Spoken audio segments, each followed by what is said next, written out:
ఈ విశ్లేషణ ఏంటి దీని మీద? బెంగళూరులో జగన్మోహన్ రెడ్డి గారికి ఒక పెద్ద ప్యాలెస్ ఉంది. మామూలుగా అయితే ఆయన కుటుంబానికి అంత పెద్ద ప్యాలెస్ అవసరం లేదు, ఇంకేదో చేయడానికే ఉంటుంది అలాంటి ప్యాలెస్. ఇప్పుడు అక్కడ ఒక లీడ్ దొరికింది. మిగతా వాళ్ళు ఎక్కడున్నారో తెలియదు. వెంకటరెడ్డి కావచ్చు, లేకపోతే ఇంకేమో 3-4 పేర్లు ఉన్నాయి, వాళ్ళు ఎక్కడున్నారో తెలియదు.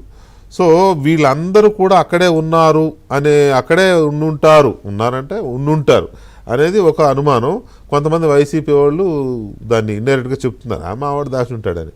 ఎందుకంటే వాళ్ళతో మీటింగులు పెట్టాలి కదా. సో మీ అనాలిసిస్ ఏంటి దాని మీద? ఇదేంటంటే ఈ మెయిన్గా వాసుదేవ్ రెడ్డి ఇప్పుడు దొరికాడు కాబట్టి ఒక పిన్ దొరికాడు కాబట్టి ఇతని గురించి ఫస్ట్ చెప్పిన తర్వాత మిగిలిన వాళ్ళు చెప్తా.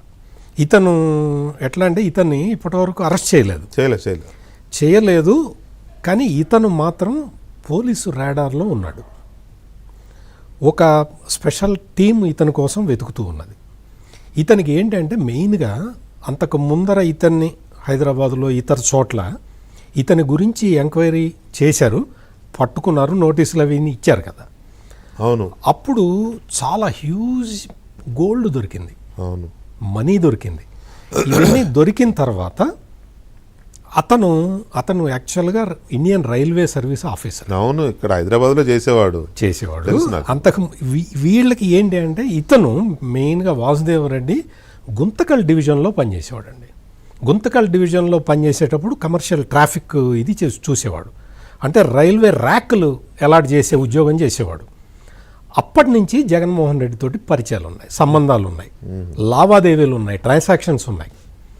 ఈ రైల్వే ర్యాక్లు అంటే ఈయనకి చాలా సిమెంట్ కంపెనీలు అవి ఉన్నాయి కాబట్టి ర్యాక్లు అలాట్ చేయటము డీలింగ్లో ఉన్నాడు.